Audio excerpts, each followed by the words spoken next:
You guys ready? Yeah.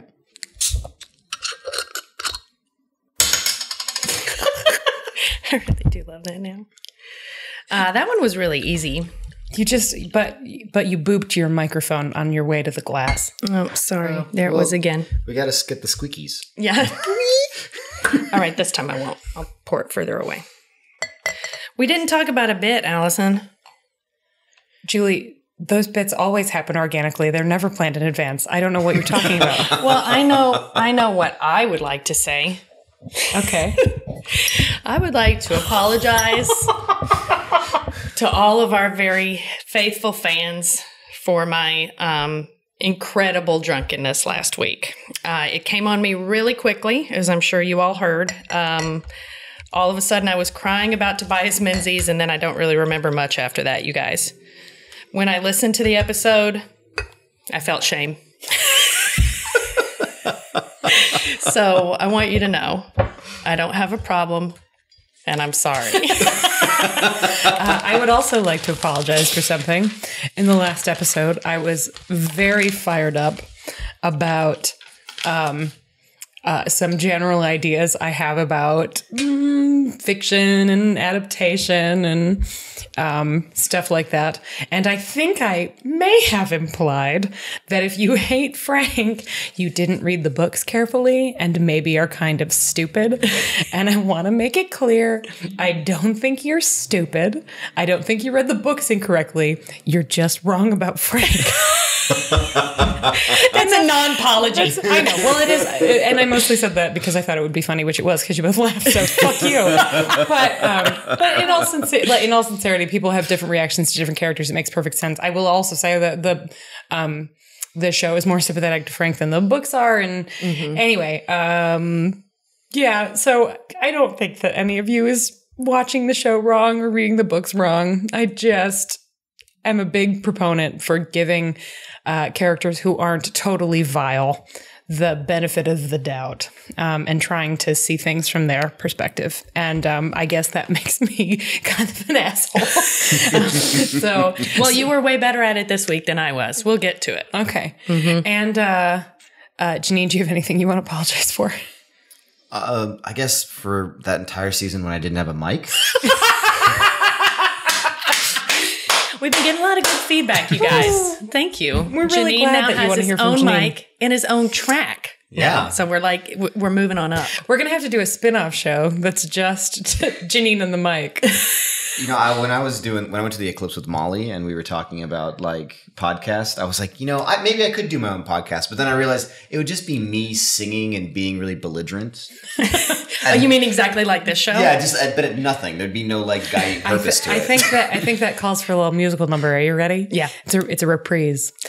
Doom hut, doom hut, doom hut, doom hut, doom hut, doom hut, doom hut, doom hut, doom hut, doom hut, doom hut. Why do dooms fall in huts? There's going to be another.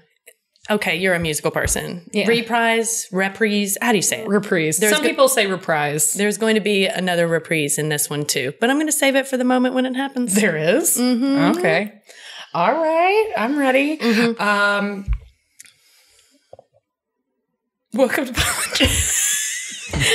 We're not even drunk yet, you guys. I was trying to find a way to transition that would be funny, but there isn't one because I stopped being funny in November of 2016. Welcome to Outlander Drunkcast, an Outlander podcast. I'm Allison. I'm Julie. That's Janine. Hey. And today we are talking about the 4th episode of the 3rd season of Outlander. Outlander Book 3, as they call Season 3 on the Stars Press site. Julie, what episode is that? Of Lost Things. We had mixed reactions to this one, mixed within ourselves and also a little bit mixed separately. So this should be a pretty saucy conversation. Some of you have already reached out to express your frustration.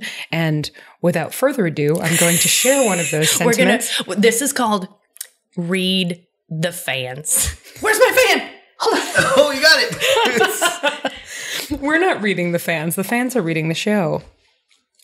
We're reading their reads. Okay. From Read Inception. From our dear faraway friend of the fictional name, Jen Lander Drunklin. sent 14 hours ago. So I think she must have started watching this basically as soon as it was She stayed up to watch it at midnight. Yeah. Well, Love you. Kids were asleep. Oh, yeah. Special mom time. Yeah. Yeah. All right. Lame. Grr. Not on principle and storyline. Just make me believe it first. Please. Which I think is pretty fair.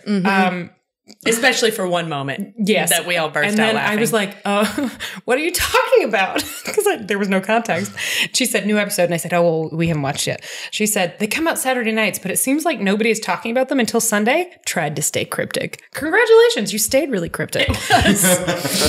We have gotten to a point where I will absolutely never mute the account of one of our followers. If you're listening to the show, tweet about whatever you want. I'm not going to make it so I can't see what you say. However, I have been going through just our Outlander feed and muting people who basically just tweet Outlander spoilers, who we don't have a connection with, to try to save Julie from getting certain things spoiled for her. But she knew all about Willie. I did. So I can't help it. First of all, I'm smart. Secondly, I hear things, people say things, I read things. It's clear. Well, I've been trying to keep things a secret from you, you know, like, and some secrets are just walking around, and some sires, they stamp their get. So, that's a line from the show. I imagined, because it was very specific. Yeah. I'd like to be stamped like that. Ooh. Stamp it. Stamp it. Some vocabulary words. All right. So we open up with the little title card, and it's two very manly feet with a pile of wood chips betwixt them. Somebody's whittling. And then you pan up to the hands, and they look like the hands of a person that could flick your bean so well that you'd be screaming for more in 30 seconds. And he's whittling a little fat snake, which we've seen before. And they also look like the legs of a weak seaman. I'm just saying. But I bet they'd look better if they were covered in blood. Oh, agreed. Hey, if you don't watch the little bonus things after the episode, you should, because they're interesting. And the one this week, bless him, just bless him. It was like he watches the show, listens to the show, and was doing a little Easter egg for us. But in the bonus footage, there's this little clip of Sam Heughan going, finally, I'm not the one covered in blood and mud. Yeah. Because somebody else is covered in mud, not blood. But I was like, yeah, but you do it so well. But you wear it well. Nobody does it better. All right. So then we flash to Scotland, 1968. And all of a sudden, we're in the show Homeland. And there's yarn and pieces of paper and pictures, and Claire Danes crying in a corner. Not really, but they are trying to piece together Jamie's history, and it really does look like her wall in Homeland. Yeah, it's a little bit also like the windows in Scandal. Yeah, it's very. So we have Claire, her daughter Brianna, and walking turtleneck Roger. Oof. You know, he is so adorable. I wasn't sure when he was first cast, just based on photos. I was like, well, he's good looking, but I don't know. And then in, his Soul episode last year, I was like, okay, that's good. I'm fine with that. And this episode, I was like, no, all right, I get it. He's charming. Yeah. So they are digging into a whole bunch of dusty tomes, looking for the name James Martin Alexander, blah, blah, blah, blah. Fraser, we all know his name. James Alexander Malcolm Mackenzie Fraser. No, that's not there's no McDougal. See, that's right. That's just Dougal, and he's the Mac. So they're... Oh, it's too bad he's dead. You want to know why? Because then it would be the return of the Mac. It was right there. I had to go for it. Anyway, continue. So they are researching his past because Brianna, Claire's daughter, Jamie's daughter, has decided that she's going to help her mother go back through the stones to see her father again. And they're having a kind of a hard time. They can't find him past the prison. They can't find, they sort of allude to the fact that they already know about the Dunbonnet, which I'm a little bummed about. So they're trying to find him in a prison. They've figured out that he's the Dunbonnet. Now they're looking for him in a prison. And then Fiona Graham comes in, and we're all reminded of Mrs. Graham, and we all get very excited.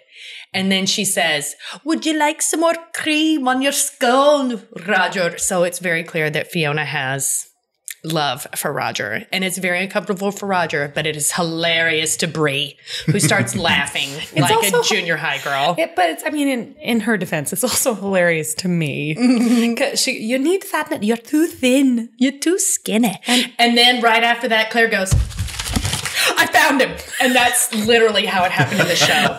And Allison and I and our friend Jen was watching with us, and we were all just like, "No!" I rolled my eyes so hard that I'm a little bit concerned about my ocular health. You got a cramp in the middle of it? Yeah, I went halfway through. I was like, but there's no turning back now. I'm halfway gone. I just got to get to the left side. So she found him in the prison. That's where she found the rolls for Ardmore prison. Yeah. Ardmore prison. And then Roger all of a sudden is like, "Oh, that's great. Time for whiskey." It's just kind of a weird little scene, and it felt like they crammed. Well, in Roger's defense, he is right. It is never too early for whiskey. That's right. That's what he says. And then I said, although it is way too early in the show to have found Jamie. Yeah, it was really... it was too early. I know we have to get to... It's a long book and a lot has to happen. And we have to get to those things. Like, I completely understand. But it was literally like, we're looking. I found him. Mm-hmm. I found him.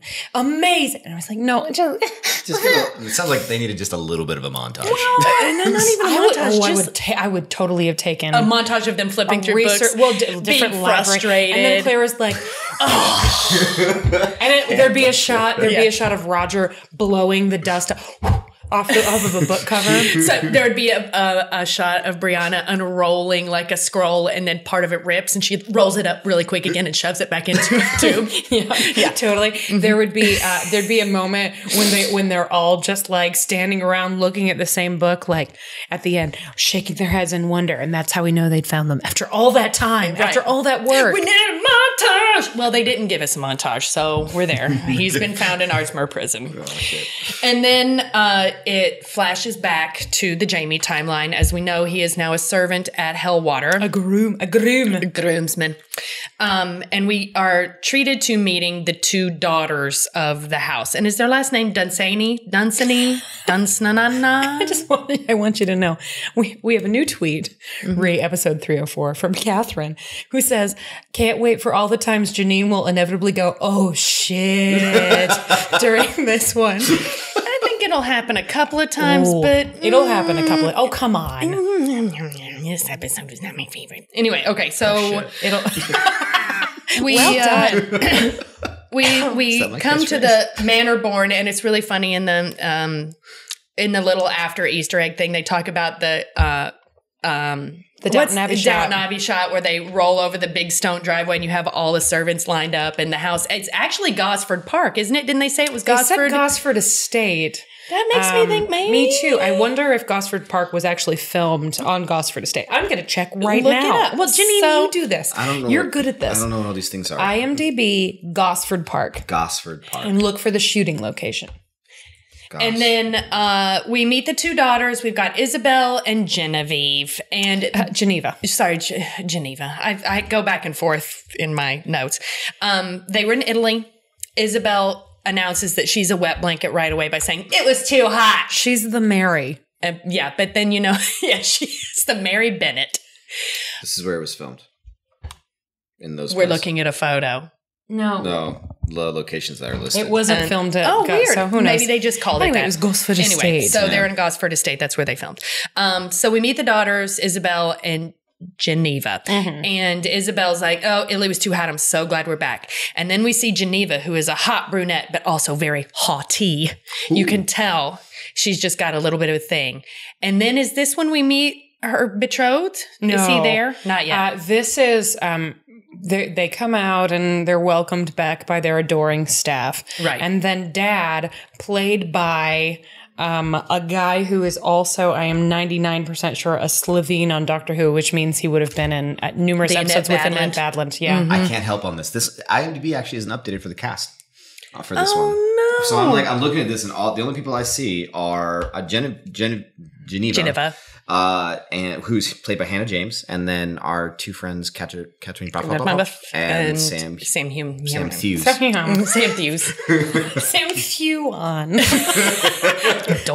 I can't believe it took us this long to get there. I'm gonna try to find the episode. I'm gonna confirm this. So he is the man of the house, played by the Slovene guy that Allison is looking up right now. Lord Dunsany. Yes, wants to talk to Jamie, right? Yeah, because the new groom is there. So he wants to have a chance to meet the new groom. The new groom. And so he's like, hey, guess what? Psst, psst, I know you're a prisoner. I also know you're a Jacobite. Please don't tell my wife. She hates Jacobites because our son died in the Battle of Preston Pans. And then Jamie's like, many good people from both sides died. And it's like, okay, fine. And then Lord Dunsany says something about you never get over losing a child. And Jamie looks him right in the eye. He's like, I've lost 2. And this will be a common refrain in this episode. And we all like Sam very much, but we have not always thought he is the best actor on the show. Not a bad actor, but not the best.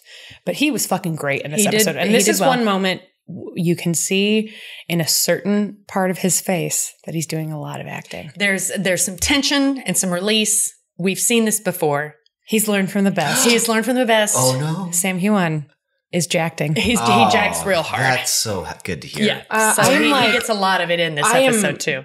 Basically totally sure the actor is Rupert Van Sittart. That's a really good name. Rupert Van Sittart. I don't know why I said that like an Irish person. Sittart. Sittharta. Sittart.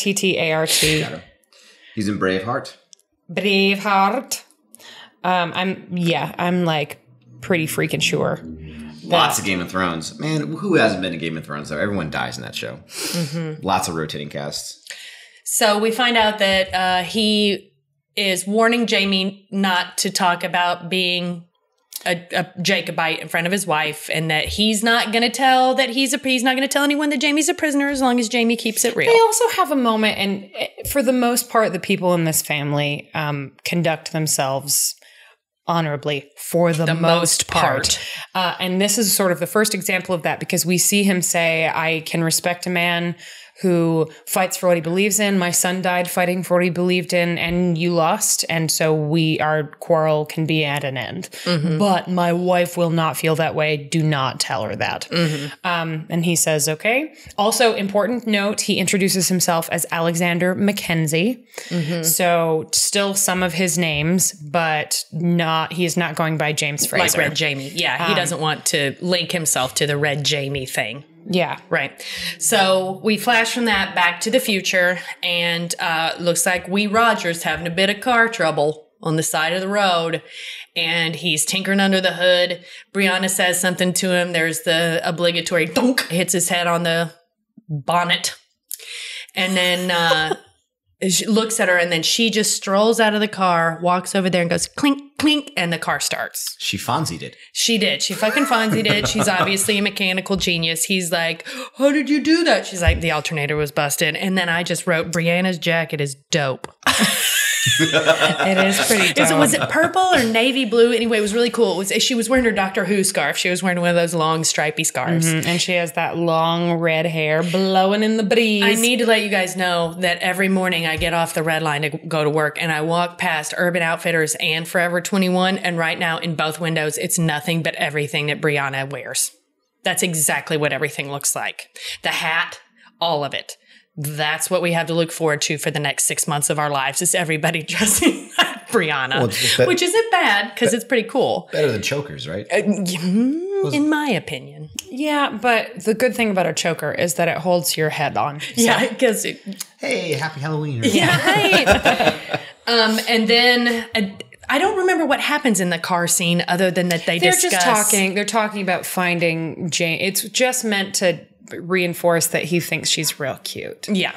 And they mostly talk about how Fiona has a crush on him. Mm-hmm, mm-hmm. And he's like, no. And Brianna's like, mm-hmm. Cream on your scone, anyone? Oh, and then she says something about, I thought maybe it was your girlfriend. And then he does it the best he can, but it's like cribbed straight from every bad romantic comedy you've ever seen, where he's like, girlfriend, no, I've friends that are girls, and I've got girls that are friends, but I don't have a girl. I don't have a girlfriend. I don't have a girlfriend. I think maybe a few weeks ago I would have found incredibly charming, but now that I've been watching Parks and Rec, Adam Scott is way better at that kind of thing. So I was like, close. He gets more charming later in the episode. Yes, of course. But this one I was like, trying too hard. I want you guys to know that Julie was so convinced that she was not going to like Adam Scott on Parks and Rec. And I was like, no, just wait. Just trust me. Just wait. Love him. He does have a tiny mouth, but I love him.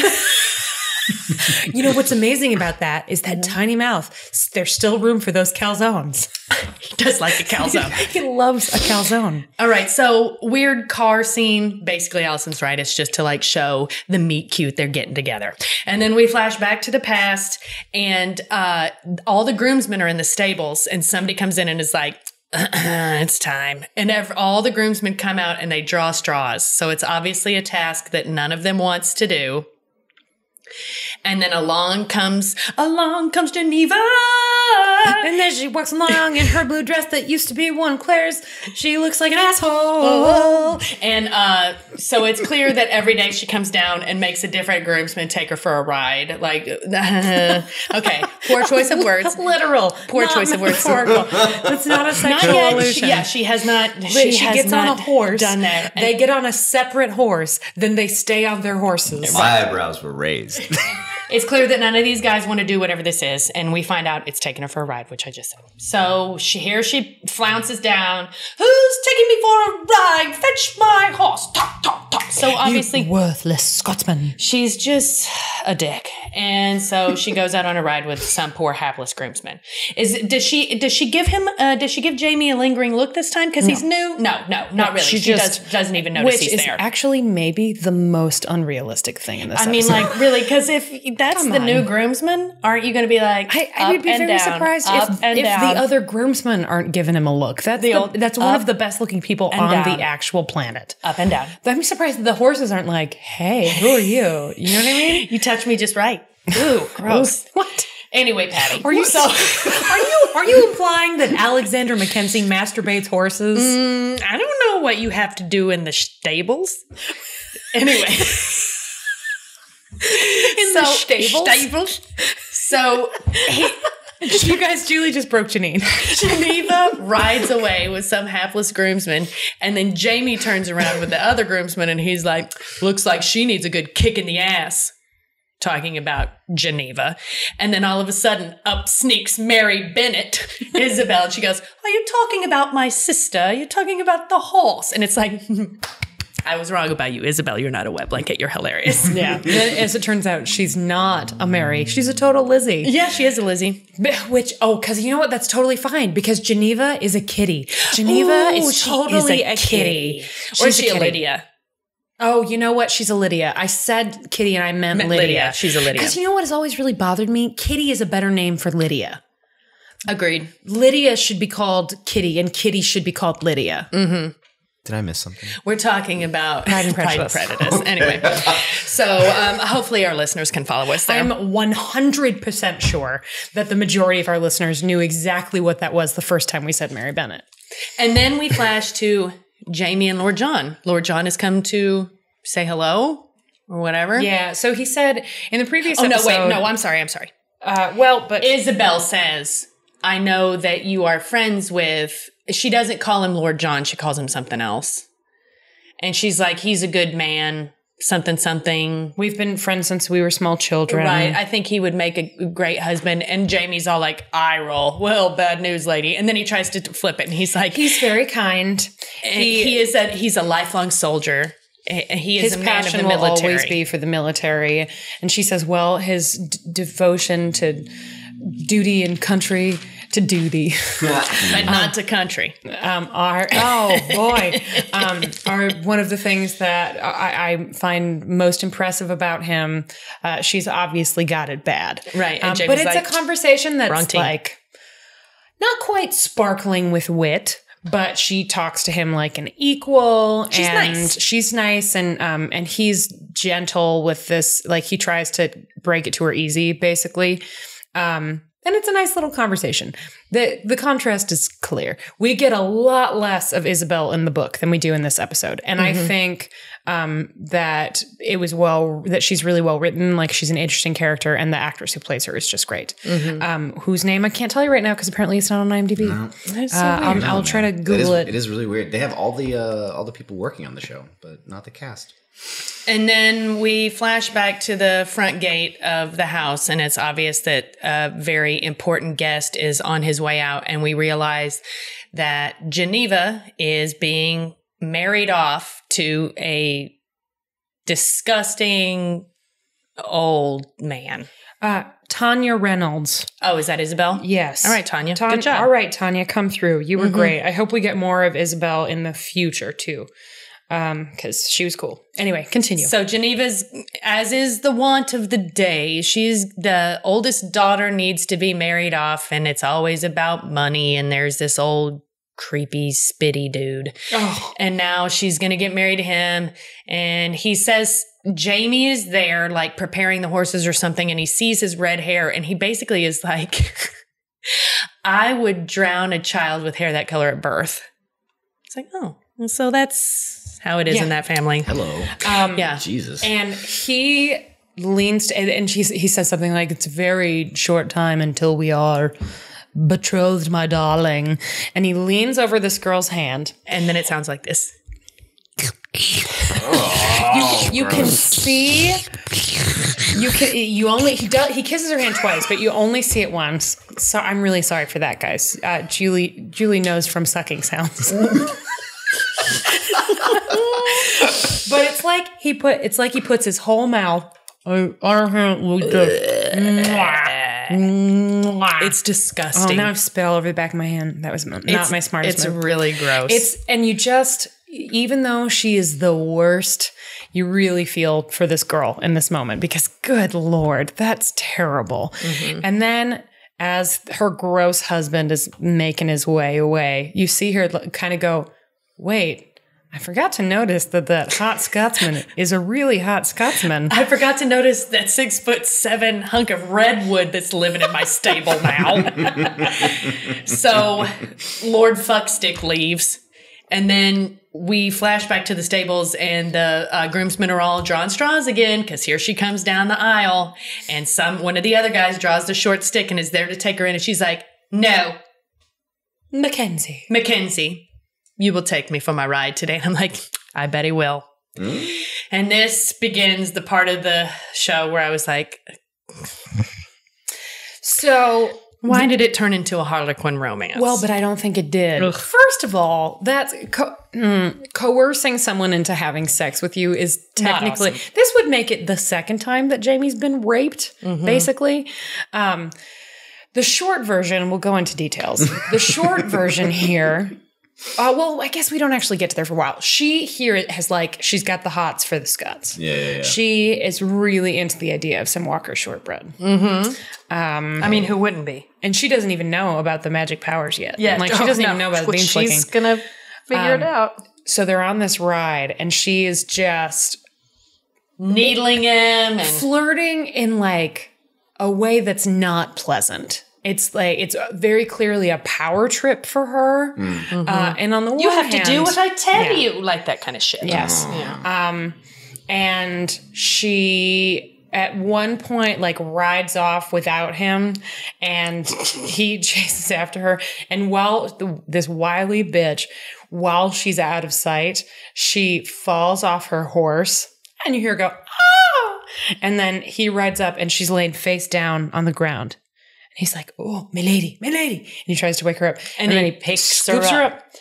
And starts walking towards the horse so he can go get her some medical attention or whatever. This gave me Gone with the Wind flashbacks. Actually, you know what? She's wearing that blue thing. It's a lot like little fucking dead baby girl. Belle. Yeah. Pretty smart there, Terry. That's some smart costuming. Anyway, then she wakes up and goes, I knew it. You'd do what I told. Or whatever. And he fucking straight up drops her in a mud puddle. Just straight in a mud puddle, face down. Yeah. It was we were not expecting that, and we all loved over her body. It's amazing. Jen, Allison, and I both went, yeah, when that happened. First of all, the actress did a great job of being every bit as just terrible as we needed her to be. Mm-hmm. It's not easy to like this character, and you don't mostly. But that means that she actually did her job really well. So let's give her the BPD award. Really good at being a douche. Yes. Yeah. Yeah. We the definitely best douche of the episode. We definitely marked her. Yeah. I mark you, Geneva. I marked you. Cheers. Cheers. Yeah, because we have to drink. Mm-hmm. To this fictional young woman's credit, she sits up and just laughs with delight. I can't wait till our next encounter. Just covered in mud, like all over her face, and she's just laughing at him. You would imagine that a woman like this would probably sit up and have a giant temper tantrum. Yeah. I mean, I probably would sit up. If somebody dropped me face first into a mud puddle, I would be so mad. It is kind of, I mean, she sounds like a jerk, but also a good-natured jerk.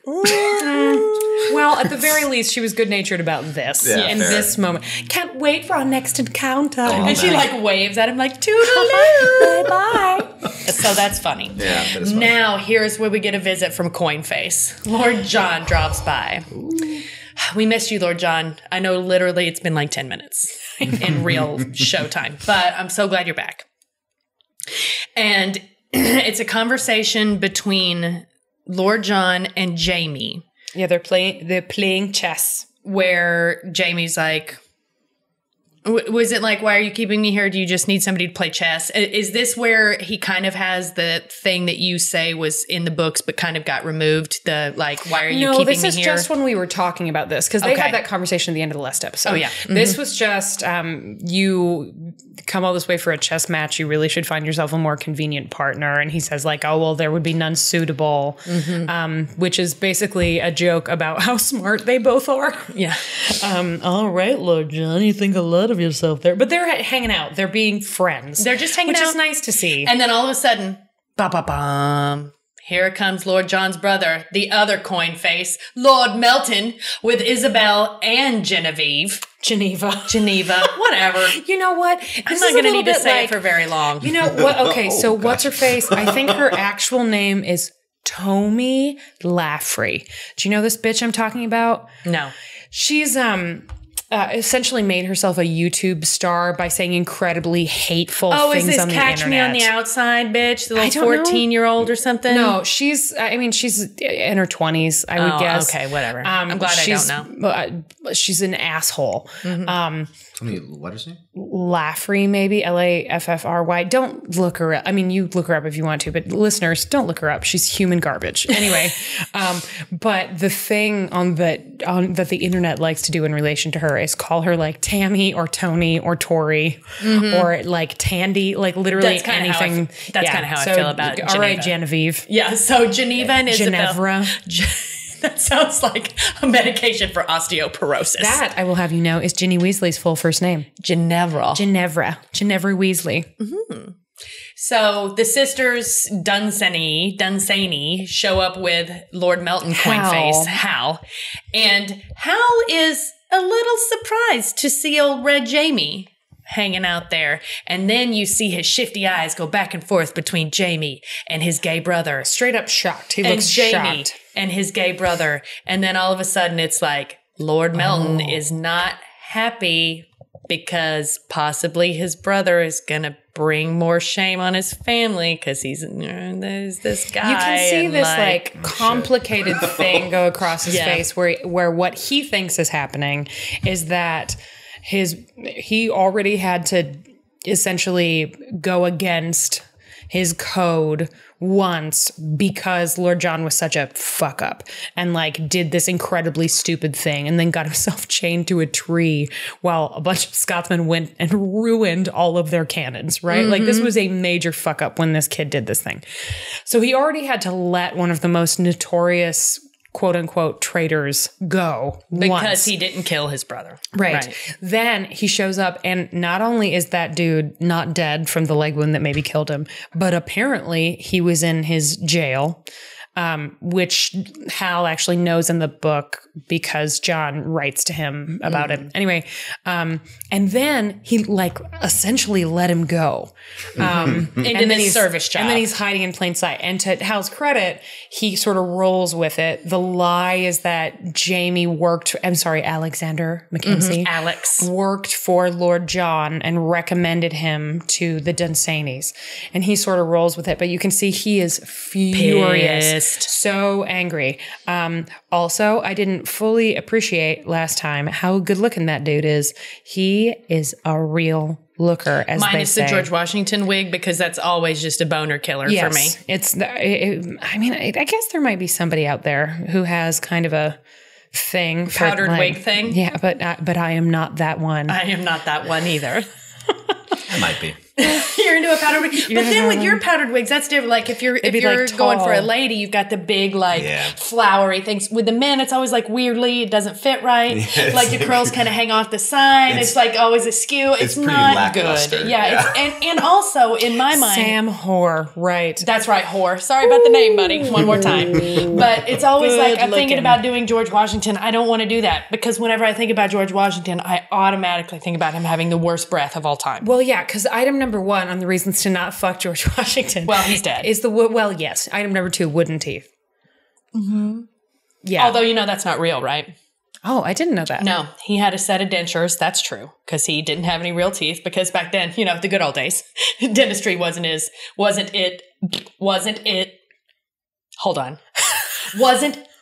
what it is now. There we go, finally. That was a long walk. Yeah, I know. I just couldn't get the words out right. And then I read somewhere that he did have the set of dentures, but it was actually animal teeth. You know what? That's not better. No, I know it's not better. That's worse. But think about what it would be like when you're fucking a man with donkey teeth. I was thinking like dog teeth. Or like ass mouth. Can you imagine? You see this guy, and let's just assume for the sake of this particular hypothetical that George Washington is reasonably good looking. Oh, yeah, right? he was. And you can look past the wig. I mean, total Coinface. I mean, the original, the OG Well, Coinface. no, that would probably be Alexander as is the original. Of course. And And Julius we've got Caesar? Caesar Coinface. Caesar Coinface. Yeah. Nero. Nero. I think Nero probably had like a double chin, but they couldn't draw it that Queen, way. Queen Elizabeth.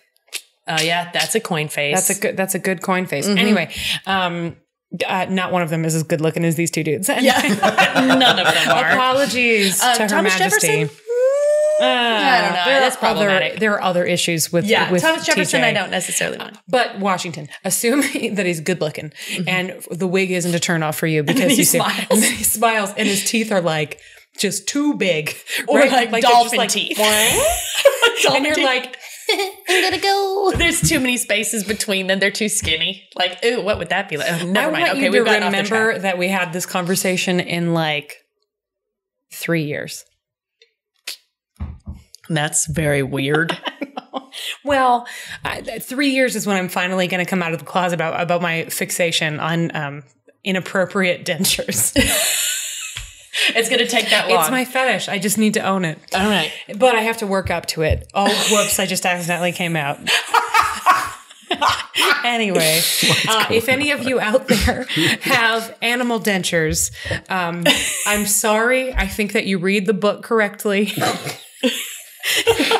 No, that's shady. It's really it's a sincere apology. None of our listeners have animal dentures. You don't know that? They might have dentures, but that's fine. Like things happen. You don't People know what are those dentures are made out of?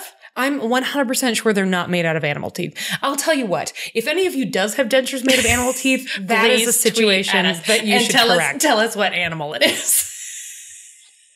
Because I would love to see what our fans come up with. If you got animal teeth, please tweet at us and tell us what animal it is. Okay, anyway, back to Outlander. Mine would be whale. Whale teeth? Those are really big. With the little Brine? brushes and Baby brine. And you could put the little brushes on the front too. You know, like that. What that are they? gets the krill. Baleen? Is that what that's called? Oh, yeah, the Yeah. baleen. Yeah. So you For the open your krill. mouth and it looks like a harp? Yeah. I was thinking like a bunch of tiny mops.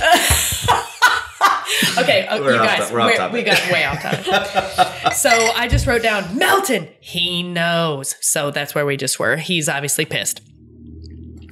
And then Is it Isobel and Melton and Lord John just head back to the house and Geneva's left there? Or is it a different scene where she's like... Different scene.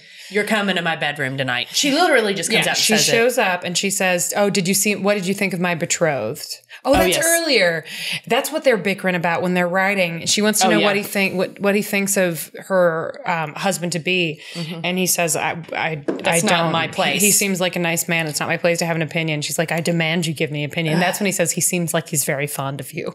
And then he throws her in the mud. Yeah. Anyway, but she comes back after the Lord Melton thing, and she's like, "All right, that's it. Hey, redhead, get in my bed." It's basically like that. And Jamie's like, "Nah, man." And she's like, he says, have you lost your mind? I think you've lost your mind if you had one to lose. Something like that. Rough. Good burn. Sick burn, Jamie. And then she's like, I am not going to lose my maidenhead to that nasty old fuck. So why don't you just go ahead and get up in my room and do the job? And then he gets very upset. And she says, like, you're a foul wee bitch. And she says, how dare you speak like that to me? He says, how dare you speak like that to me? It's real bodice ripper territory here. And then I don't think so. I didn't find it sexy or romantic at all. No. I'm sorry. I don't mean it's sexy or romantic. I mean that it's very like expected. Like the fighting, the she's in control, like the just kind of romance novel feeling. Do you know what I mean? It's not romantic. It doesn't feel like a romance novel to me. It feels like coerced sex. It is. From a subordinate. Because here's the next thing, Janine. Here, and oh shit is coming here. Mm-hmm. She says, I know who you are, Red Jamie. Oh shit. Lord Melton was very discreet, but after several glasses of port, actually many glasses of port, he finally told me all about you. And I know all about your family, and I wonder what they would think back in Lallybroch. Oh shit. Yeah. Fuck this. So she's got some dirt on him. Oh damn. And so finally he's like, fine, I'll come to your fucking bedroom. Jesus Christ, you just can't fucking hurt my family. I'm going to try to not do this very often, but this is a point in the book that I think does a slightly better job where... In the book than in the show. Where the book does a slightly better job. Where what she actually has, and this, they needed to bring Hal back anyway, and it all makes sense. And it's more active than this. He has been secretly corresponding with Jenny, which is forbidden. And she calls him by his real name and talks about what's going on in Lallybroch. So that's how she finds out his secret. Pulls out a letter, right? And Geneva finds one of the letters en route to him, one he hasn't read yet, and threatens to just give it to her father. And it would get Jenny in trouble. It would get him in trouble. He gets thrown in jail forever. Oh, yes. If not fucking killed. Mm-hmm. And he is so terrified and angry that he just, it is implied that he's like just going to lose his mind. And you can see on her face, he can see on her face that she had actually not thought through what it would mean if she threatened a man and his family, and that it scares her and that she's a little ashamed of herself, but she does it anyway. And that's in the book. Yes. And so it makes it all just a little more complex because she doesn't have any shame about this. In the show, no shame. None at all. No shame. But he finally says, yeah, all right, I'll come. Yeah. No, well, hopefully. And this is where I wrote a note that Jamie is Johnny Castle. You don't know what it's like. 1 week you're living off jujubes, the next week they're shoving diamonds in your pockets.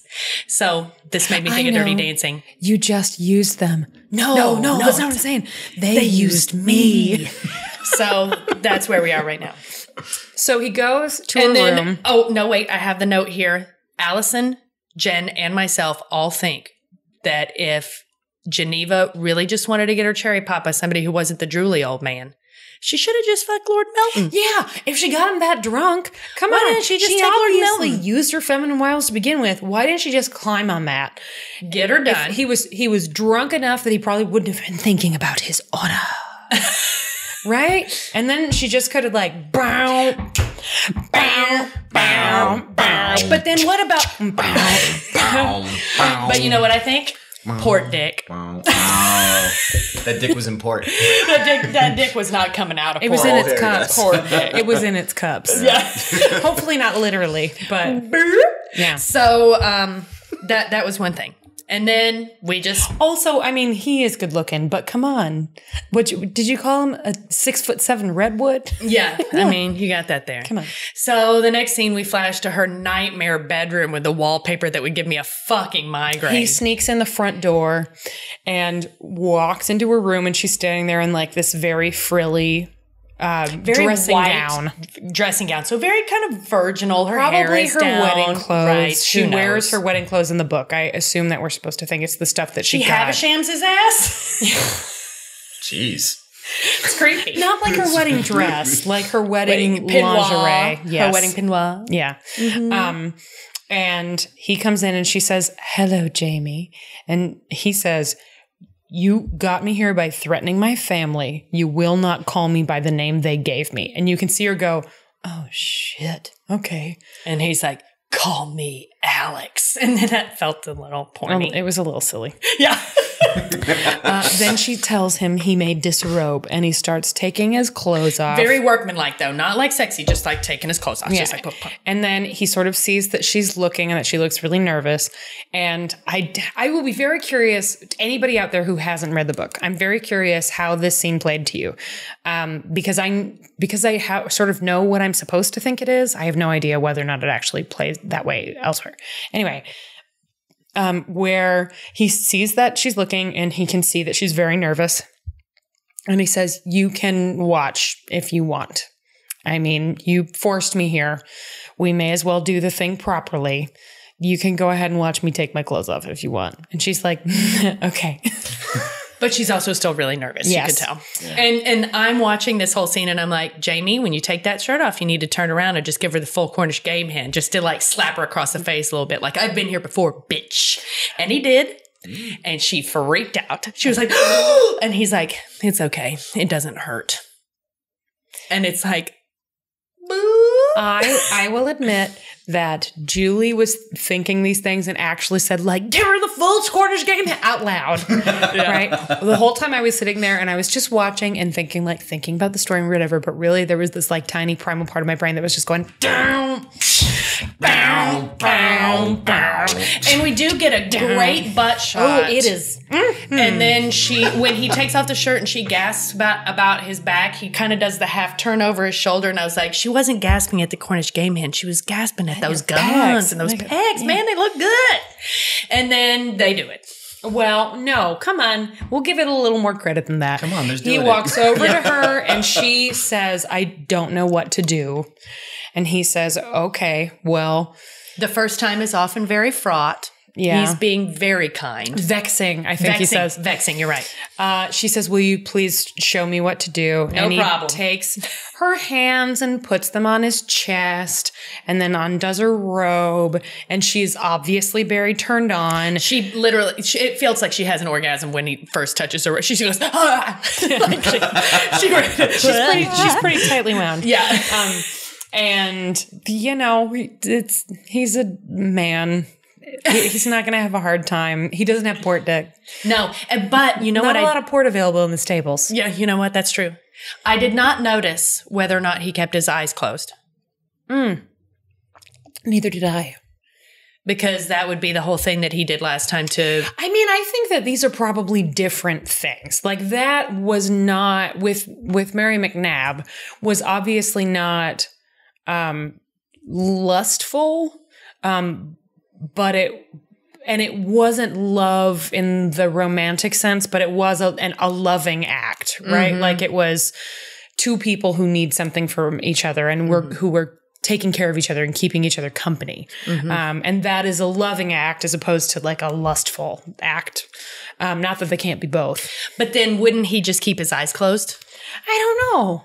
I mean, I think he feels bad for her on a certain level because he understands what's about to happen to her. No matter how hard his dick might be, I think pretty much just wants to get it over with. Yeah. Right? Like he's being blackmailed. Although didn't he say something about it taking a long time? Didn't he say something? He said, we were talking over this part a little, but this is actually a line from the book. Mm-hmm. And she asks, I think, will it hurt? And he says, not if I take my time. Mm-hmm. So like in the book, it's described, he really makes sure to like, it's actually really lovely prose where he's talking about how every woman should at some point in her life know how it feels to have your body revered by someone. So he takes very like good care of her body and wants her to feel as though it's a positive experience. And so he takes time to make sure she's turned on and like physically able to actually fuck a guy before he slips it in there. Also, at this point, when it's getting pretty hot and heavy, I came to the realization that no matter how kind he's being, he's also being incredibly cruel because she will never have this again. And then I was like, but wait, she's rich. She could have a whole stable full of groomsmen. Yeah. She could just say, I want, because the women are in charge of the running of the household. Mm-hmm. So she could just hire, like, I would like to hire 16 stable boys. Yes, yes, no, yes, yes, I want yes, 7. yes. Very specifically, I want 7. And then I'll call you Monday and I'll call you Tuesday. I'll call you Wednesday. Mm-hmm. Yeah. So, but it did feel a little bit like he's given her the business. Will she ever get the business again? You know, it's interesting thinking about it in the context of the wedding scene, which is the only other scene in the show so far where we've seen someone losing their virginity. And obviously it's not the same. Mm-hmm. But there is a similar, like, campsite rule thing happening where Claire, really as nervous as she is in that episode, makes a point of, like, explaining things to Jamie and being kind and generous and wanting to make sure that he has a good time. And that's similar. It's not love, obviously, but he is very kind to her. Mm-hmm. Yeah. Anyway, so then they fuck. Mm-hmm. It is pretty hot. I mean, like, it's a hot doing it scene, but it's also, you know, he's being coerced, so it's not awesome.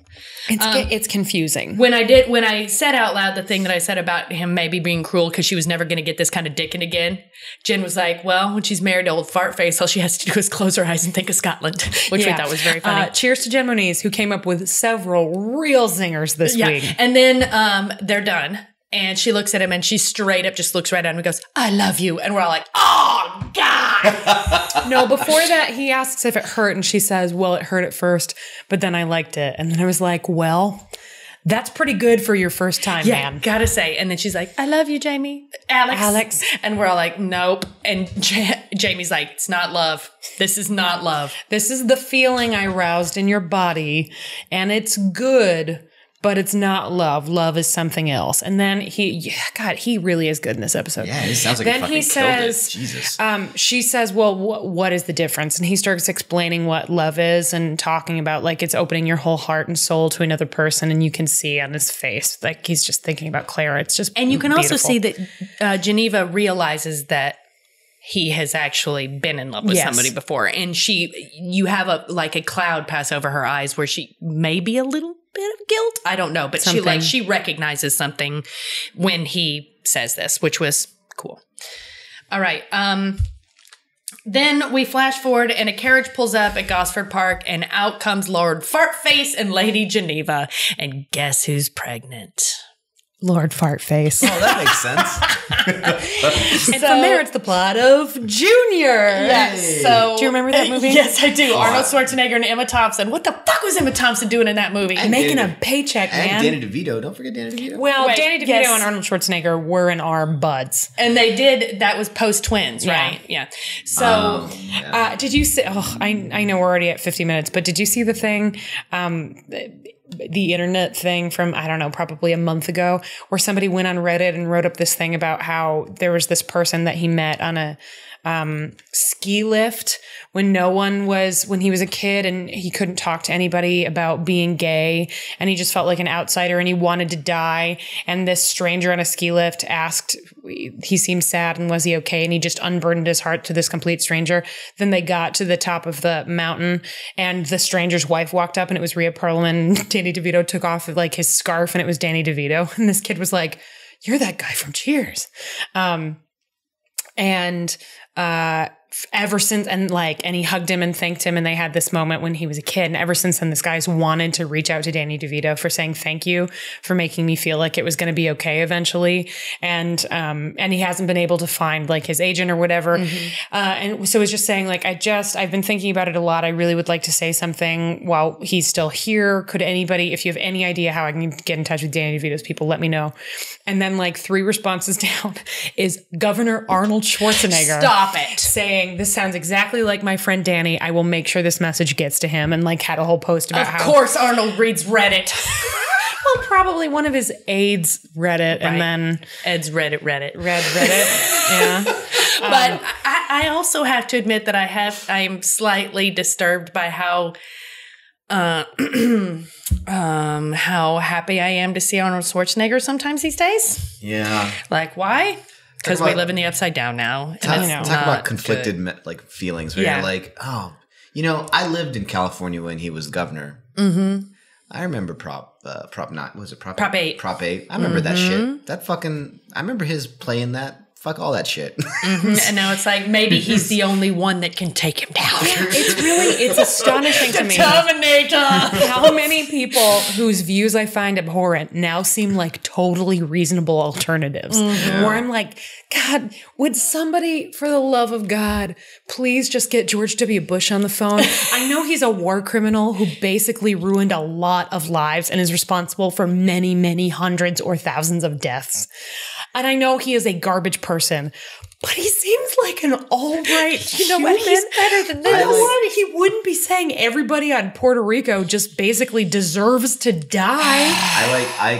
Because Trump is spending basically 60%, 80% of his time on a golf course. And all I can keep thinking is I would give anything for just George Bush to, give us an update and say, now watch me hit this drive. I would give anything for that now, because at least he wasn't a dick. He was a dick for a long time. He was, but comparatively, it didn't seem as willful. Mitt Romney, could somebody draft Mitt Romney, who is also a garbage person, but at least understands the value of human life, has a basic idea of how government works?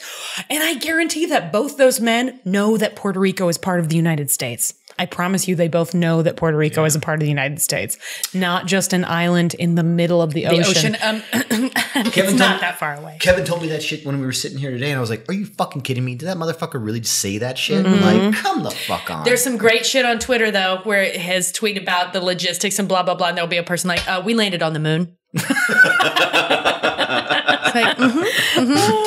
and then there was somebody else that's in World War II, we attacked not only Europe and North Africa, but also the eastern front of the Pacific theater. So that was probably pretty difficult. There was a lot of islands we had to find. Yeah, that was probably pretty hard.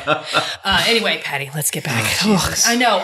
It's really hard to think about anything else right now. It's always on my mind. How did we get on this? We were talking about Junior. We got to this through pregnant Arnold Schwarzenegger. Anyway, Geneva is pregnant. And she turns around and gives Jamie the side eye while she strokes her a little bit. She turns and shows him. She looks at him. But the camera, she gets out and it shoots her from the low tit up, right? You can't see her belly. And then she turns and it's wham right in your eye. Yeah. And she's smug pregnant, full enough 7 months or something. Shit. Mm-hmm. And then we flash back to the future. And it is a cozy fireside chat between Brianna and Roger. And fucking Richard Rankin is working overtime in this scene. Mm-hmm. I know that Sophie Skelton is beautiful. We skipped one. We skipped Claire on the phone. Lady Jane? That's right. Oh, yes. Joe calls. Joe Abernathy calls her. And I need more of him. I want to see them together. Oh, well, we'll get some. Okay. There's a very important scene coming up, I'm guessing, in the next episode. Is it the one where she tells him about Jamie? Well, Julie. See, I'm sorry. Anyway, Patty. So he calls and is guess what I'm having for lunch right now? She's or chicken something. Salad or whatever. No, tortellini, whatever, because they have some lunch at an Italian place. Anyway, it's real cute and fun. And he says, hey, so Mr. Halperson or whoever. I think his name is, I think he actually says Harry. And the only reason I remember that is because in the play that I'm understudying right now, one of the corpses' names is Harry. Okay, cool. So anyway, one of her patients came in with like calcifications on some part of his body or whatever. Some medical chat. Right. And you can see in her face, she's like, fuck. You can handle it. Yeah. And he's like, I know I can. Like, duh. I'm a doctor too. I'm really surprised that you don't want to come back and deal with this yourself. Because, we saw in the last episode that Claire likes to be there whenever one of her patients is having recovering from surgery. Even she's very hands-on, unsurprising. She's like, well, I'll be there soon. And he says, in which month is soon? She says, I don't know. Snap. Joe Abernathy. They get off the phone. So then fast forward and they've obviously still been researching. They're trying to find Jamie. Brianna's all excited because they found prison records in Edinburgh. They can go and look at ship manifests, I think it is. There's another little scene where Fiona gives Claire the pearls. Yeah, that's what I had Fiona right here. Yeah. gives Claire a pearl necklace. Fan fiction. Well, but we recognize the pearl necklace, and Claire has a moment. The necklace that was Jamie's mother's that he gave to her, and that she had given to Mrs. Graham, and Mrs. Graham had given them to Fiona. Anyway, so that was a nice moment. And then she has a moment with Bree where Bree goes, "What's wrong, Mama?" I'm gonna need her to get better. Okay, so in this, and they hug, and you can see that Claire is thinking about Jamie and the fact that she might actually get to see Jamie again. Whatever. Anyway, then Bree has this scene with Roger on the couch. It's not like she's for the money. Terrible. She's just not up to the standard. But we've talked about this before, and we've seen several people on this show get better based on their scene partners. Specifically, Roger's a badass. In the past, Tobias Menzies would always elevate a scene he was in, no matter who was in it with him. We're hoping that the same happens for her. I know that she looks right, but good. She's too short. Lord, she's too short. Is that true in the book? Is she supposed to be real tall? Like a basketball player tall. like 6 foot? like you've got a redwood living in your Scottish manse. Yeah.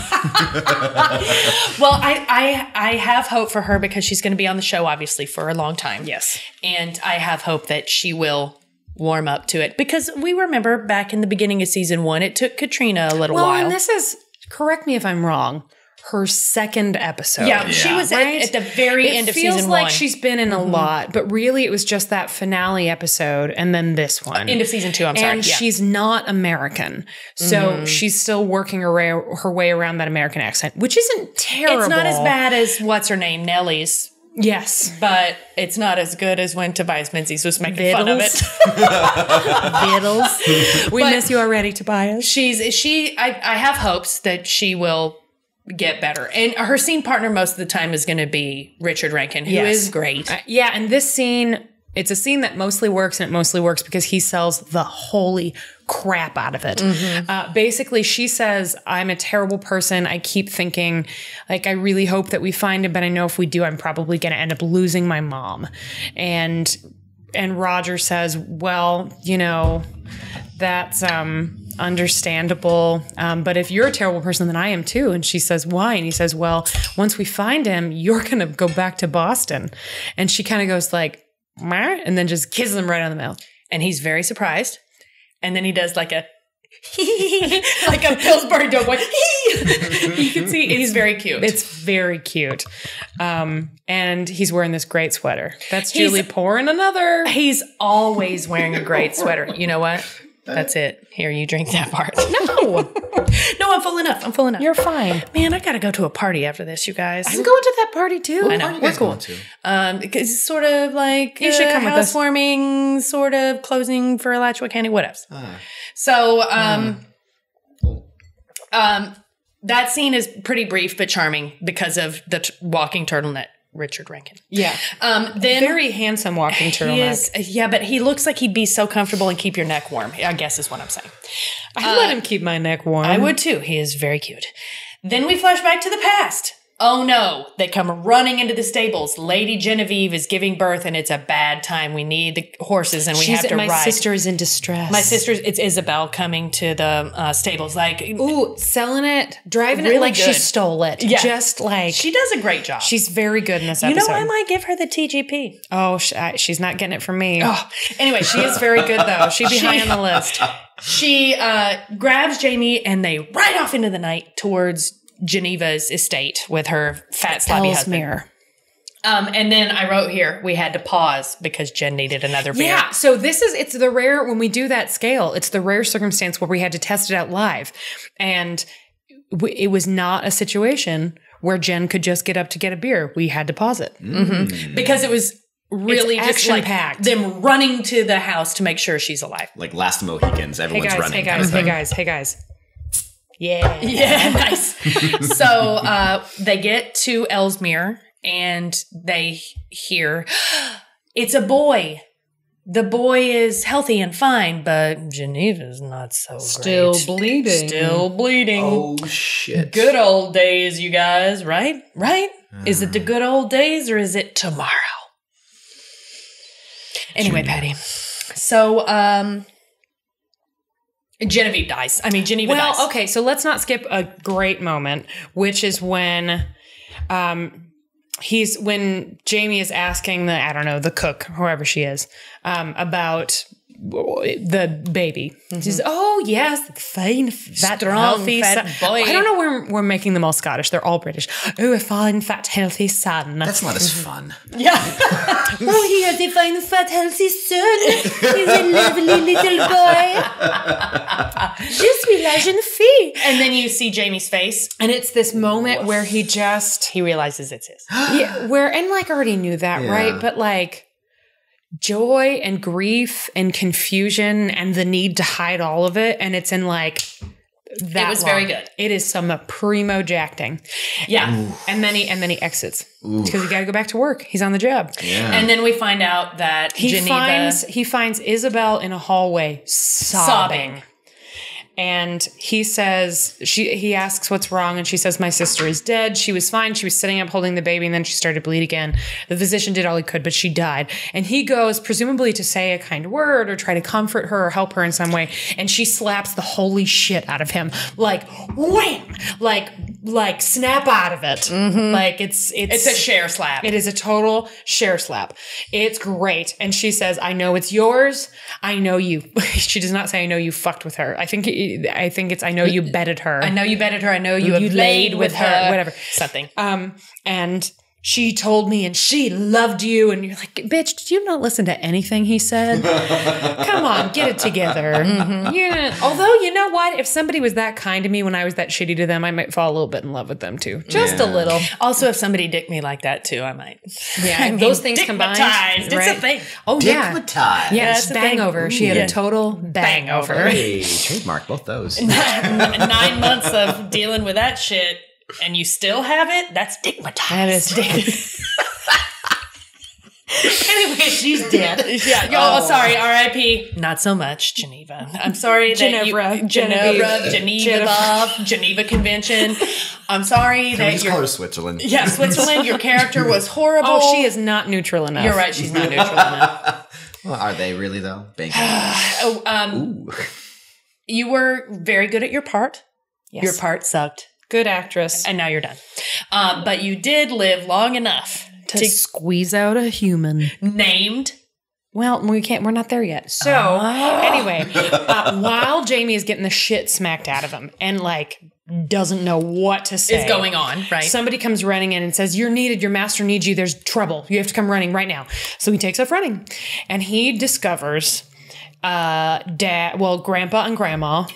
The Dunsaneys, who we have seen like almost none of Grandma, of Lady Dunsany to this point. Because she hates the Jacobites, so we don't want to get them together. Yeah. Right. We see them having a screaming match with Lord Fartface. Mm-hmm. Lord Fuckington. I'm just going to call him Fartface. Lord Fartface. Lord Fartsmuir. Fartsmuir. Anyway, and he's holding the baby, screaming about how it's a bastard, and has a knife to the baby's and their throat. daughter, has a knife in the hand, not direct, but it's like right there. like a long knife. It's right by baby's face. He's calling her a slut and the baby a bastard. And he has this knife. So that's another oh shit. Kathryn, this was a really smart tweet. You knew exactly what you were doing. And here's the trouble is that I've been trying not to say it because I felt like a catchphrase, but those are genuine. Oh yeah, no, this was real.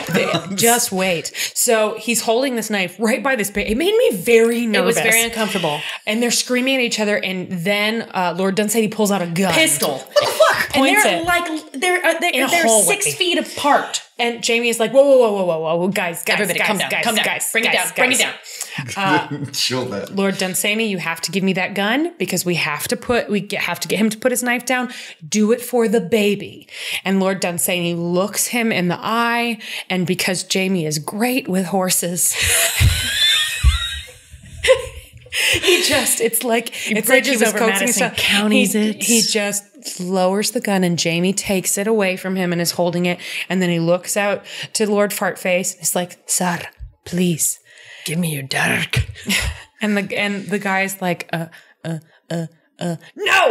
And then has the knife. And it looks like maybe he's getting ready to kill this baby, which, by the way, does not have red hair. So it's not even a redhead thing. Mm-hmm. And Jamie shoots him right in the fucking face. Shoots him right in the face. Oh, point blank. Boom! Shit. Falls back. Oh, shit. Drops the baby. Here's the thing. Oh, and shit. this would be an impossible action scene to shoot. In the book. He catches the baby. He does, but. No, wait. But he's not so far away. In the book, he's standing in front of a window and he acts like he's going to throw the baby out the window. And so Jamie shoots him, runs forward and grabs the baby as the guy falls through the window. Oh my God, really? That would have been fucking insane too much. shoot. No, this was better. Just enough. This was better because it was enclosed and that made it more and it was so fast. Just like shoots him dead. The guy makes one threatening move and Jamie, being Jamie, is like, nope. Also knows it's his son. Yeah.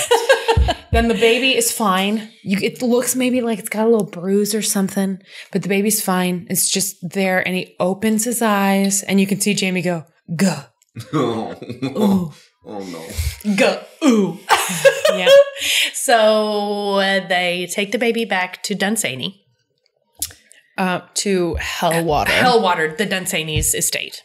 And they decide to go ahead and raise this baby.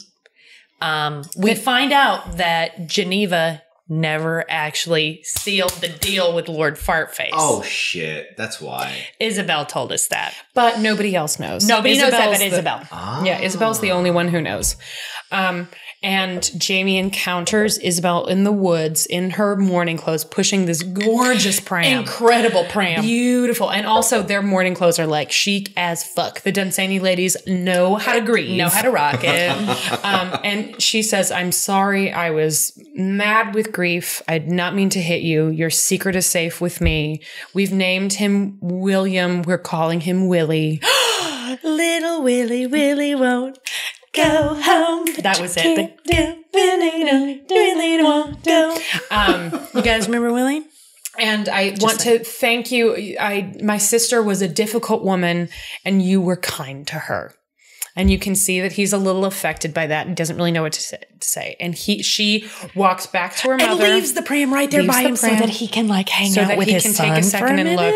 And he says, hi, really cool. You're a bro, lad. I'm here. I'll be here. Whatever. Then Lady Dunsany. Hold on. Excuse me. Yeah, this is one of the best scenes in the episode.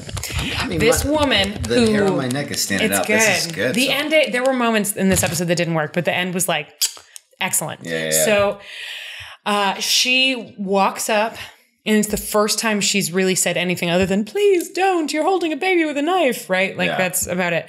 And she basically says... stately, beautiful woman, beautiful clothes, elegant clothing. like everything. So basically it's like, so first of all, they ruled death by misadventure.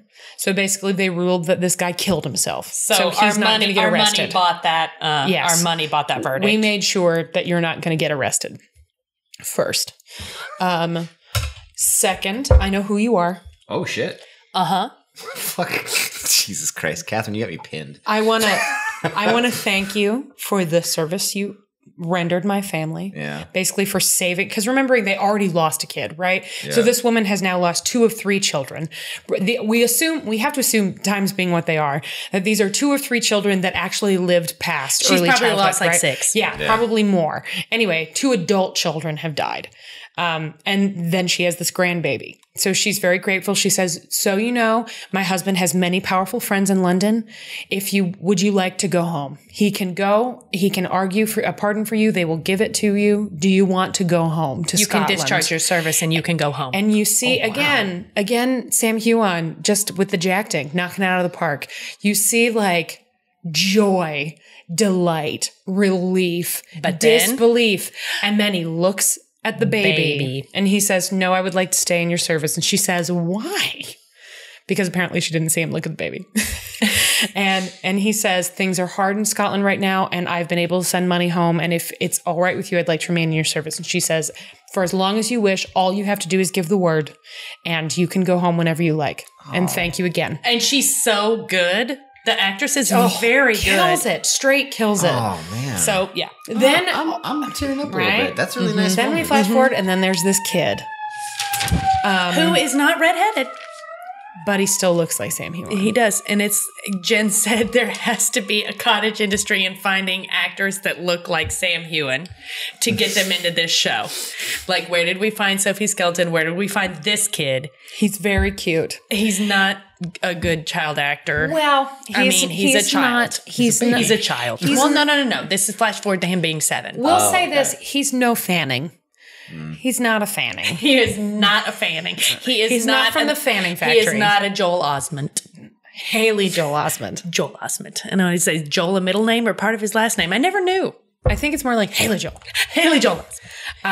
Anyway, then you see him like teaching Haley Joel Osment how to ride his pony. Haley Joel Osment right now, by the way, has the most tremendous ugly beard. Oh, no, I never want to see this. And there's a little conversation that Lady Dunsany is having with some friend, which is, "Ooh, Willie is such a handsome lad, and he loves his pony." It's very clear. Yes, and he loves that groom too. We joke that they spend so much time together that he's starting to look like him. And then all of a sudden, Sam Heughan is like, shit, fuck. Gotta get out of here. Yeah. But there is a interstitial scene here in the future where they're in the pub.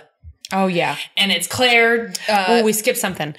Because when they're in the pub, it's after they go to the library and they're looking at all these ship's registers. They go to the last one. And I guess this is payback for the fact that they found Jamie in like 30 seconds.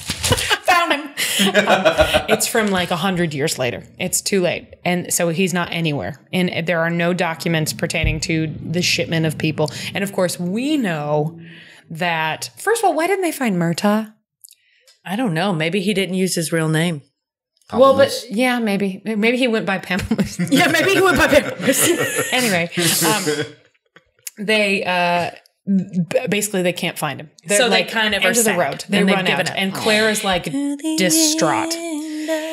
And they wind up in this pub where all of the dudes are staring at them, and like Claire and Brianna have no idea. They're just sitting at the bar drinking scotch, drinking whiskey, and Roger is there a little uncomfortable.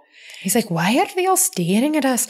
And what Claire should have said is, have you seen my daughter? Look at this just bitch. But instead, also, have you seen me? But instead he's like, we're not welcome at this bar. Women aren't supposed to sit at the bar. We're not supposed to be here. It's 1968. I will sit here. We will sit wherever we want. And Roger, being emotionally insightful, correctly recognizes that she's actually frustrated about Jamie. And he says, there are other places we can look. We can keep looking. We will find him. And Bree's like, yeah, we'll find him, Mama. We'll find him, Mom. Oh. And that's an exaggeration, but also it's not. It doesn't sound. She says, I saw this is what Mrs. Graham warned me about. Spending my life chasing a ghost. It's time to let go. And she says, to those we've lost. And they all clink glasses. And then we're back in the past again. Then we're back in the past, and this is where everybody's like, oh, he loves Alex McKenzie so much. And it's like, oh. And then Jamie realizes, oh, this kid is actually starting to look like me now.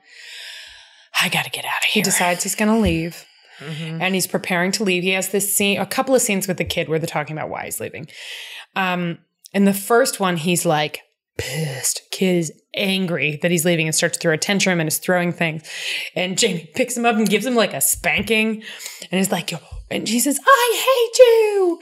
And Jamie goes, I'm not very fond of you either at the moment, you wee bastard. And the little kid goes, I'm not a bastard, take it back. And you sort of realize like he's probably been hearing little rumors about himself and stuff. Yeah. And Jamie gets this horrible look on his face and apologizes and said, I shouldn't have used that word. I take it back. My lord. I don't want you to go. And they have this nice little farewell. And Jamie explains We have the deeper farewell in a minute. This was the preliminary. Like go round one of farewells. Mm-hmm. Have you ever seen the movie Shane? Anyway, so all of a sudden Coinface shows back up again. And we find out he's going to marry Isobel. Well, so that's what so he comes in to say goodbye to Jamie. I'm so sorry to lose my chess partner. My chess partner. And Jamie is like, I will, time to go, whatever. He says, you're right to leave. It's past time. Because everyone has secrets, and yours is walking around. Is this the sire, the stamp, what? Something stamp there get. So it's very clear that this is your son. I'd imagine that any child of yours would look just like you. He has the same tilt of the head and the same bearing, and he has your eyes. Which Lord John knows because Lord John is really studying. Yes, and he has your eyes. And Jamie says, can we go for a walk? And Lord John is like, yes. Let's go. So they're taking a walk, and Jamie basically says, I have a favor to ask you. And Lord John is like, you don't think I'd tell, right? I wouldn't tell. Jamie says, no. I have to leave, and it would mean very much to me if you would look after Willie as a father would. And in return, if you do, I will give you the use of my body. He doesn't actually say that. He's like, and then Lord John's like, good Lord. Are you offering your body? He says, yes. And Lord John's like, no! And first he looks shocked and then he kind of laughs. He's like, do you actually imagine there's a world where I'd accept? He's like, what, do you not want me anymore? He's like, well, no. Yes, I do. I'm probably going to want you for the rest of my life. For the rest of my natural life. But tempted though I may be, that I would never do anything remotely like that. Not in a million years. Isn't that good? Damn Coinface. And then he says, God bless you, Coinface, David Barry. Then he says, I actually came to tell you something. I'm marrying Isobel so I can look after Willie as a father would. Like, was already going to do that. And Jamie's like, you can't marry her. And he's like, well, no, I've already gone to London to test my capacity. And believe me, I can make her an appropriate husband. Basically, he went and fucked a prostitute to make sure he could get it up for a lady. You know what I got to say? Back in those days, I am just amazed at the euphemisms, the amount of euphemisms that existed. We don't have enough of those these days. We do. I mean, don't get me wrong. We have loads of euphemisms. They're all filthy. Yeah, they're just not as creative. They're not as discreet. They're not as poetic. I love that. Tested and my then capacity. he says, besides, it's not as though carnal love is all there is to a marriage. And Jamie kind of nods about that. I like her. And I like her. Isobel. She's smart. And I like her. And Jamie kind of nods and is like, well, I don't mean to doubt you. If you have nothing but respect and good intentions for this lady, then I wish you happiness. And he says, thank you. And it's a really lovely scene of these two friends. You will have my friendship forever, and they shake hands. At first, grandma scene in the woods with the pram was the best scene, but then this scene happened and it was the best. It's actually the best scene. It's very, very good. And they're both great in it. It's because David Barry is so awesome at the Which you can also see that he's like kind really of real. Moved. Yeah. This is not a real siren.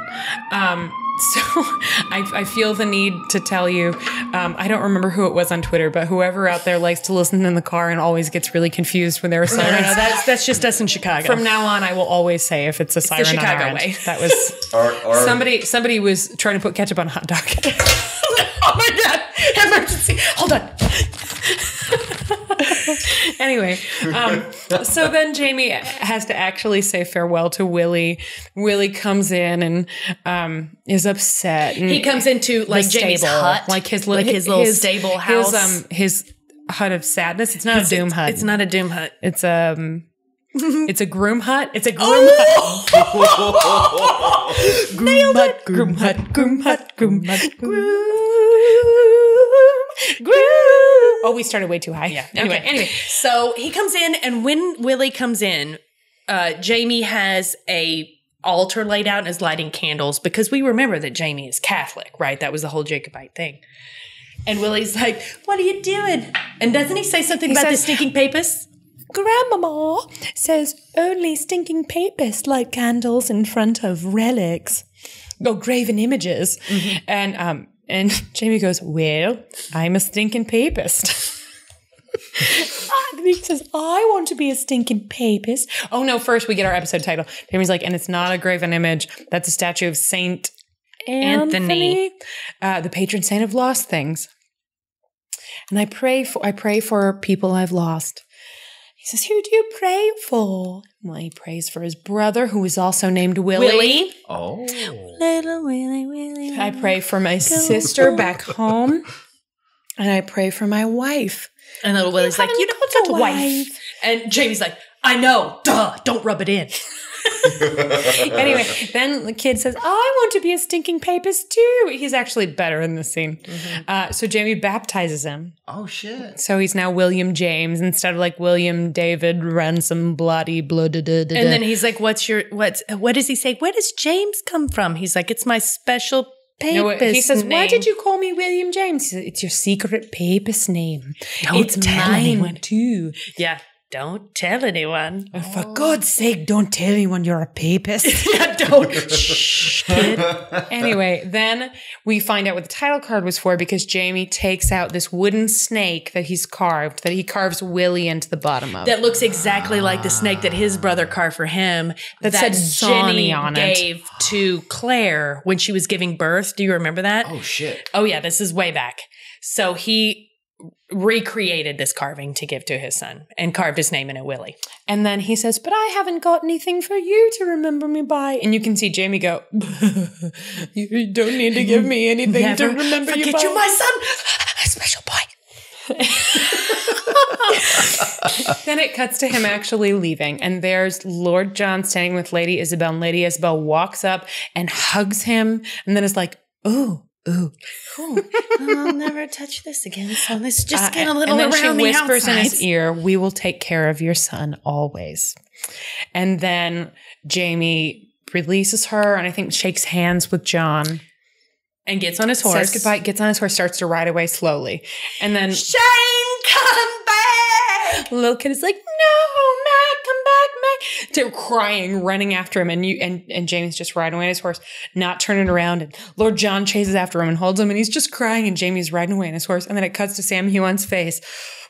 Jacting hard and possibly crying. Yeah. But not turning around. Like one tear, just like composed, and not riding away fast either. Was he pulling? Just like Was he pulling? No, he wasn't pulling. It was like one. Like one. It was like a Johnny Depp. Like, oh, man. And then just we flash jacking. to the future, and there's Roger drinking a scotch somewhere, Montage. clearing a plane. Guess what? Montage back and forth between past and future to a Bob Dylan song. A very beautiful cover of "A Hard Rain's Gonna Fall." Oh.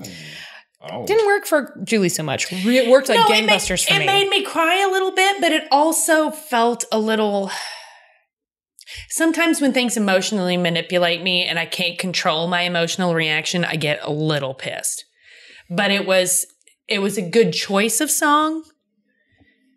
It was a good choice to have this be the first time that a modern song was played over something from the past.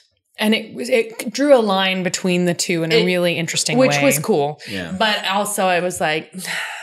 I really why liked are you it. working me? It felt it's a straight Mad Men choice. There's this incredible montage at the end of, God, I think it's like a season 6 episode of Mad Men that starts with Don putting on a record of Tomorrow Never Knows by the Beatles. I think it's a single of Tomorrow Never Knows, which is turn off your mind, relax, and float downstream. It sounds like the end of the world. It's like a terrifying song. And then it cuts back and forth to all of the different characters and what they're doing. They play the song in its entirety. It's an incredible sequence. And it reminded me a lot of that. And you see Roger just like like tearing a little, like sad and like he's obviously got it really bad for this girl. And then Claire and Brianna on an airplane, and Claire is obviously like Distraught. has given up. They tear down the wall. Oh yeah, they tear down the Homeland wall. Yeah, they take down all the colored yarn and everything that like binds everything to everything else. It and all Jamie comes down. is riding away, and it's really beautiful. And then it plays over the credits, and that's it. And it was a pretty uneven episode that was kind of disappointing in ways. But man, when it hit really hard. I would put that scene between Jamie and Lord John up there with almost any scene in any episode of the show. It's one of the best favorite scenes. It was my favorite scene in the show, and maybe my favorite scene from the season so far. Just like there were some great Lord John and Jamie scenes. There were some great Claire and Frank scenes, but I think that is my favorite scene from the season to date. So this is the part of the show where we do our little scales. So let's talk about the costuming. So today on Twitter, I was just fucking flipping around and I found out, and I don't know if it was because at one point they showed Mary Hawkins in the reminder thing. And I don't know whether or not Geneva's costumes were literally pulled from Claire's stock or just from general back stock. But Terry Dresbach talked about how she didn't have enough time, or something happened where you know what it is, because they talk about it in the thing at the end, and Ronald Moore talks about how he really heard about this costume, presumably at home, because the dress that they had to make her to get dumped in the mud, they had to make like 4 of them. Oh, wow. To shoot it, because they had to dump her and then wipe off her face and put in a new dress and then dump her and then wipe her. So presumably they had to make like 4 of that one. And they had to use a lot of backstock costumes because they didn't have enough time to like fully do that for her.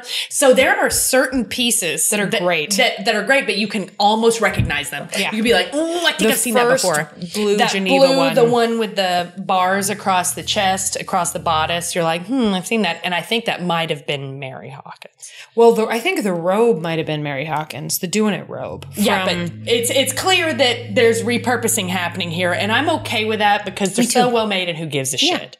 I would never have been able to call them out if you hadn't seen it somewhere. But I did just read it this morning. Okay, so on a scale of Outlander season 2, no, that's not fair. That's too high. Let's do on a scale of Ken Burns baseball. Oh my God, but shouldn't that be the doing it one? So that is always the doing it one. You're right. Okay, Let's move costumes. it around. On a scale of Dirty Dancing from the 80s to Dirty Dancing, the Abigail Breslin TV version one. How about Dirty Dancing to Flashdance? Ooh. That's interesting because Dirty Dancing has both 60s and 80s. I know. Inconsistencies. Weirdly inconsistent. Where does it fall? And I'm saying Flashdance is being like the purest. Pure 80s. I'm going to say this episode, because we have both the past and the future. Oh, the future, and there are some good present. future presents, yeah. What's something fun from the 70s? Something fun. Charlie's Angels? Fine. That's great. Okay. Go in there. I'm going to go with... Where probably occasionally you would get a repeat, like Marlo Thomas would have to wear somebody else's bell bottoms. Sure. Fair. I'm going to go with Fame. I'm going to live forever. Where it's like the costumes are pretty good, but occasionally they feel a little redundant. Mm-hmm. Well, because everyone's wearing a fucking leotard all the time. Yeah. Leg warmers. Leg warmers. That's a good one. Okay, cool. The beer scale we've actually already addressed, right? Mm-hmm. Like this isn't the most profound episode, but the moment for the last half an hour, like you can't get up at all. Right. But the moment that Jen had to go get a beer was halfway through the episode, and I would not have gone to go get a beer then. However, in the first half of the episode, there were probably a couple of times where I would have probably So it's like a half and half. It's like a half. It's a halfie. It's a halfie. It's a pudge. Okay. And our doing it scale. On a scale of, let's say, how about Dirty Dancing to The Wedding? Where do we fall?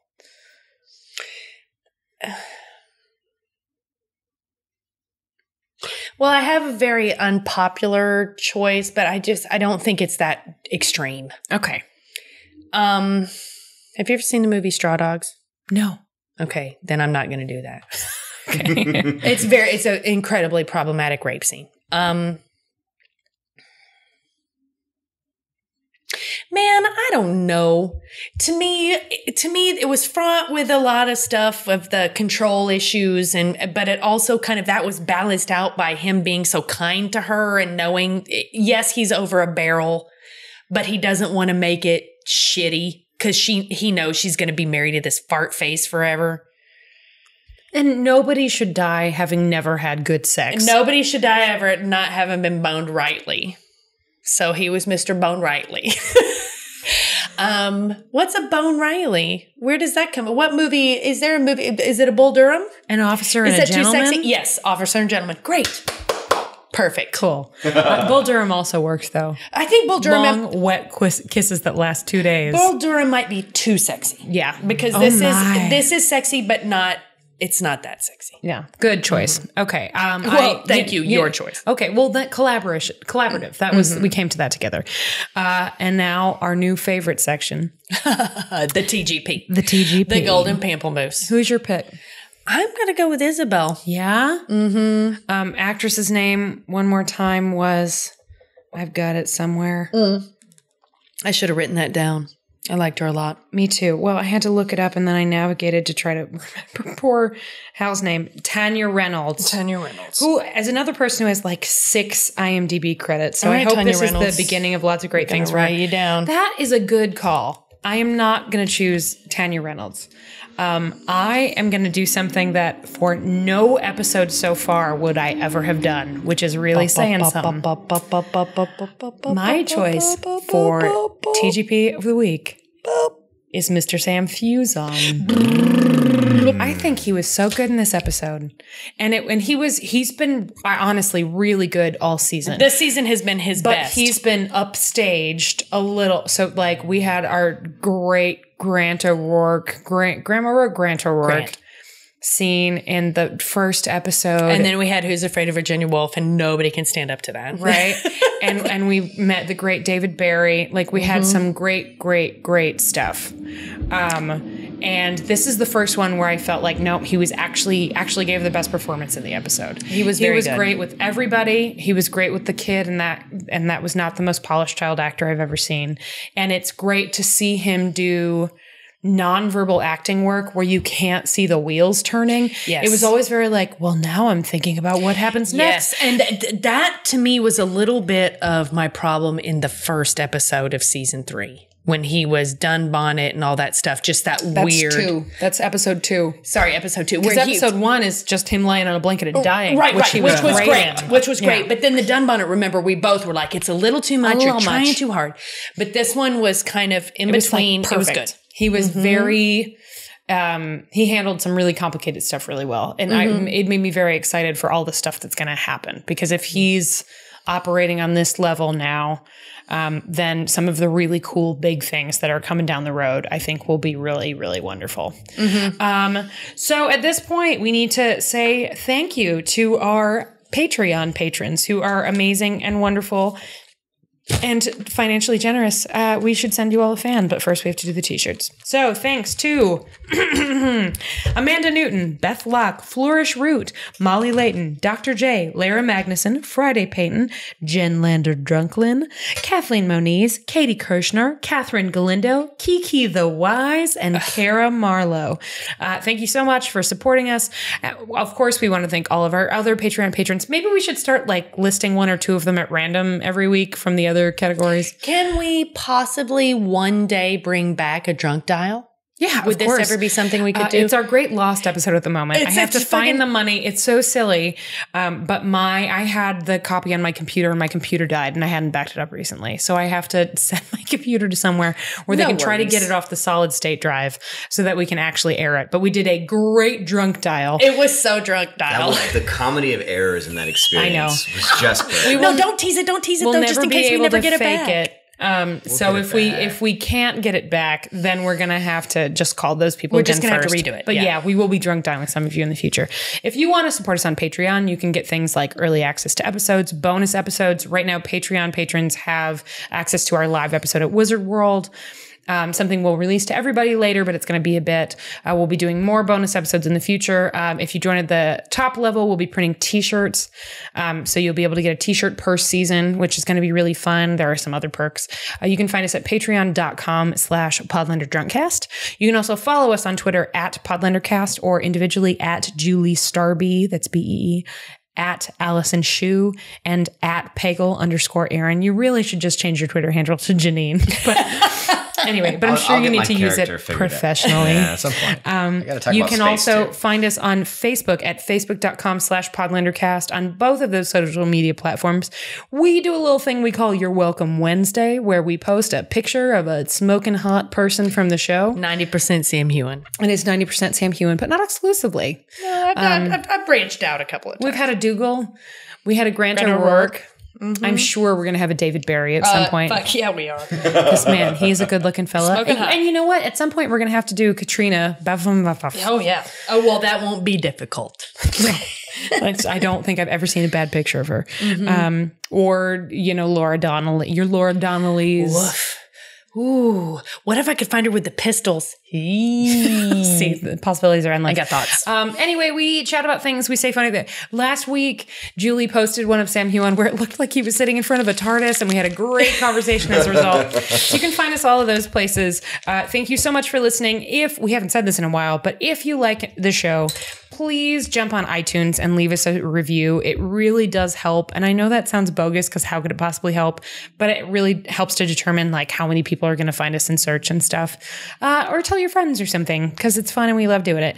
If you have thoughts, you can tell us on Twitter. And I think that's it. Oh, are we doing Je suis spoiler? I don't really have any. I got nothing either because I didn't read the books. There are things we can talk about, but none of them that won't spoil things for you. So I'll probably save them until we do an episode with somebody else. Okay, so no je suis spoiler. I'm sorry. But we'll say it a couple times. For those of you out there that were excited that was back, je suis spoiler. Je suis spoiler. Je suis spoiler. Je suis spoiler. Okay, thanks. Oh, and we were drinking Empirical Fusion's Cold Cream Ale. Yep. Cold Fusion Cream Ale. Empirical Brewery. I just said Empirical Fusion's Cold Cream Ale. Empirical Brewery's Cold Fusion Cream Ale. I'm so ready. Exploring the science of beer. There we go. Bye. Bye.